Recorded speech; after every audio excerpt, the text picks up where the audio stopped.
Teacher log, January 9th. Well, maybe that should be former teacher.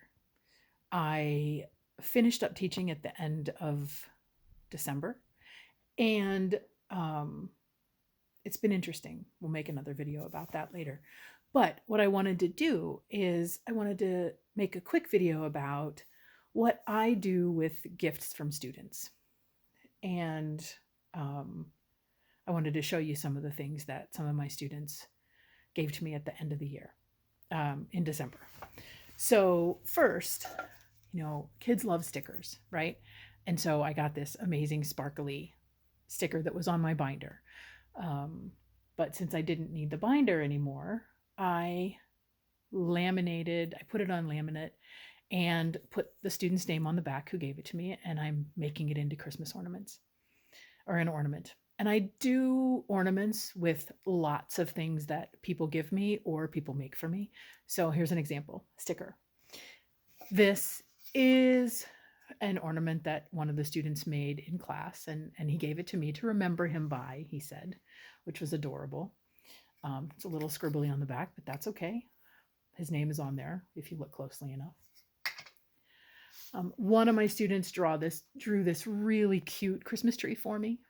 So again, I laminated it, put her name on the back and the date. That's going to go on the tree. One of my students showed me with her new art kit that she brought how she made like smushy paintings. So you put some dollops of paint and then smush it around, or fold the paper and then smush it around. It was really cool. I didn't want to keep the painting, but I did cut out a Christmas tree shape from the painting. Again, her name is on the back and the date. One of my students knows that I love coffee, right? And here is a little peppermint thing, but it was just the cup, and there was some hot chocolate in the middle. And what's adorable is he gave this to me from his mom's hot chocolate advent calendar, which is just so cute, right? It doesn't have to be, they don't have to be bought. Presents don't have to be bought. It's the thought, right? So here's that. I have to figure out how to put that on the tree. Now, here's the most meaningful.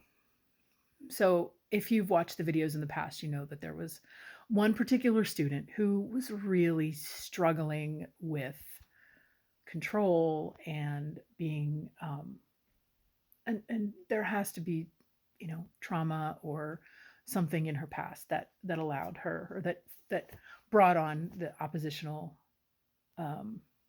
behavior. So there was a saying that we learned in when I was teaching, or when I was a camp counselor way back in the day, that said the kid that bugs you the most needs you the most. Here's this thing. So the student who caused probably so many disruptions in the classroom came up to me and gave me this. Now, she had told me earlier in the year that her grandma had bought her a bunch of bears that were from different countries, and she gave me one of them because I was leaving. And when she gave this to me, I nearly started to cry. And all I could say to her was, "I'm sorry I'm leaving you."